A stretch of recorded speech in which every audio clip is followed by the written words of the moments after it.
So from last time, we saw that if you have a minimal group, that implies that your group has these approximate invariant mean. And now we're going to try to construct from these approximate invariant mean, construct a Foner's condition. So Foner's condition essentially says if you take any E finite, let's say E contain G finite, and for every epsilon greater than 0, you want to find some kind of finite set so that the translation by elements in E doesn't move your set by too much. All right, so well, right now we only have the approximate invariant mean, so let's just pick a mu so that for every S inside your E, your left translation by this S minus your mu, the one norm can be really small. Okay, let's make it slightly smaller because your E is fixed. Let's make it less than epsilon over the number of elements in E. Okay, so you can do that. Well, so now I want to construct a Foner's condition, basically construct a bunch of set that doesn't get moved around too much. So first of all, let's do the following. So I need to basically find out, well, how do I get it from the kind of L1 norm to the set difference, okay? So here's a quite neat trick. So if I consider for every f inside the L1 space, let's say not only inside L1, let's just say f is greater than or equal to 0, less than or equal to 1. And for some r greater than or equal to 0, let's define the set f of little f r to be all the x inside G, where your f of x is strictly greater than r, okay? This is going to be some subset of G, okay? And because your f, if your f is inside L1, then the set is going to be finite, okay? So let's say f inside the L1 of G, so this is going to be finite because you want to integrate it less than infinity, and this, each of these is going to be finite. Well, of course, unless r is equal to 0. All right, but anyways, if you take two of them, so let's say for every f and g satisfies all of these conditions, and if I consider a characteristic function of f of fr, evaluate at t, minus the characteristic function of gr, evaluate at t. Well, what is the characteristic function? Well, the characteristic function returns 1, either 1 or 0, depending whether t is inside your set or not. So if t is inside both of them or none of them, then the difference is going to be 0. It's only equals to 1 if the t is in their set difference, okay? And because you're taking the absolute value, it doesn't really matter which one you're in. So it's only equals to 1 if t is in the f of fr set difference with f of gr, okay? And it's 0 otherwise. And now you think about what happens when t is in exactly one of them. So what does it mean is that, so your r is less than one of the f, or g, f of t or g of t, and it has to be greater than the other.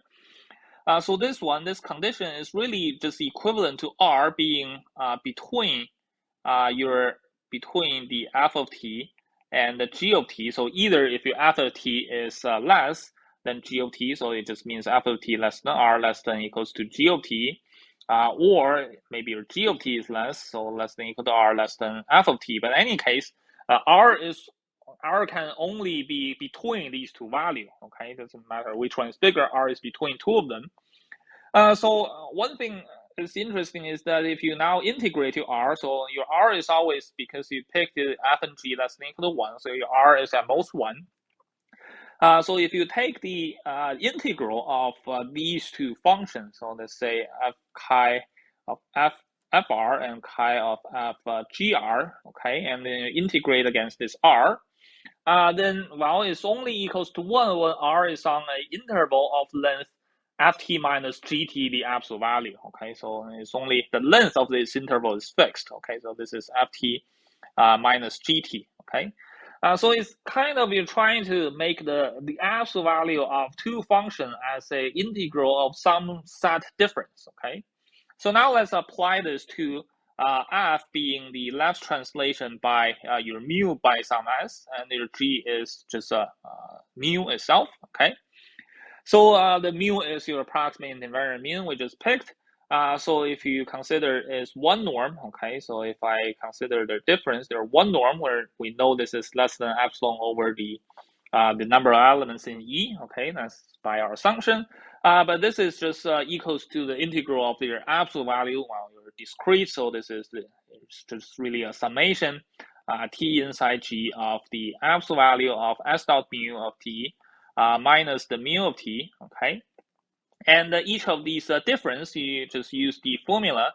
So this is the integral of these two characteristic functions. So you write it as a summation of an integral. Here you integrate against R. So you do the characteristic functions of f of s dot mu, the left translation of R evaluate at t, and you do the characteristic function of f mu R evaluate at t. Okay, you do the difference of these two characteristic functions and you integrate it, you get the absolute value of the difference. And because everything here is in L1, so it's integrable, you apply the Fubini, you can swap these integral and the summation. So let's do the summation inside G of the characteristic function of basically you copy down the same thing here. You have a chi of df mu r evaluate at t, okay, the whole thing, and you do the dr, okay. And now if you look at this summation, so this is just let's fix on R. So R is fixed.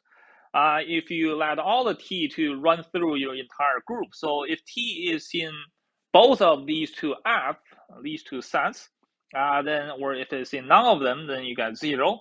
So this this absolute value is only equals to 1 if T is in their set difference.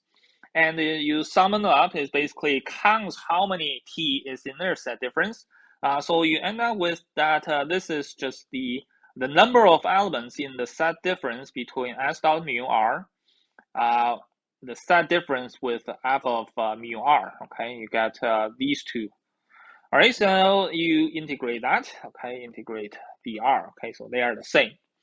Well, now it looks slightly similar to the Foner's condition, and you just want to know, well, it looks like a left translation of some f of mu r. Foner's, you want it to be some f with the left translation of f. Okay, now you have an f of s dot mu, but you can just do some simple calculation. So you can have that, suppose you have t inside your f of s dot mu r. That's just if and only if your s dot mu evaluate this t is greater than r. Well, the left translation means you do the s inverse t greater than r, but that just means the s inverse t is inside the f of mu r. Well, but now you can multiply the s on the left and cancels it out. So if and only if t is inside the left translation of the f mu r by s, okay, somehow the inverse get moved out. So this one is just no other than the left translation of the f mu r. Okay, so now it looks quite similar to the what we expect from the Foner's condition. So now that we can do a little step further. So let's say sum all of these. Okay, sum over all the s inside E. So I do this integral of the summation of s inside E of the these kind of difference, these set difference f mu r set difference with f mu r itself. Okay, and I do the dr, and this is just going to be less than, each one of them is less than epsilon over the number of elements in E, and I sum, I basically just add a sum of all the s inside E, so I have E many copies of that. So that's going to be less than epsilon, okay? So, well, now I need to show that this whole thing is less than some epsilon times the f mu r. So I need to do another kind of a way to say, well, what's the integral of the f mu r? Okay, I have an integral of their set difference. Okay, so how about the f mu r? So this is another kind of interesting trick. So let's start by the following. So let's consider what's the epsilon on the other side. So epsilon is just epsilon times 1, but 1 is just the mu of the entire group. Well, because your mu is really just one function is a probability, so this is epsilon times a summation of all the t inside G of the mu of t. Okay, so you have that. All right. So what exactly is that? Well, if you think about what is exactly is that, well, you want to make it, well, you want to make the right hand side similar to the left hand side. So you also want to have some kind of integral. Okay. So one way to do that is the following. So you can write it as t inside g, and you write it as the integral between 0 to mu of t, and then you do the constant one function dr. Okay, so the right hand side now looks like an integral. And now you want to switch the position between these two integrals. Okay, so if you took my measure theory from last term, you probably already seen this kind of trick before, but it's always fun to do it again. So you can now integrate the r first. Okay, so the r is always between 0 and 1, of course. And when you do the summation, well, when do you sum up a 1? Okay, basically you want to switch the summation integral while the 1 is always there.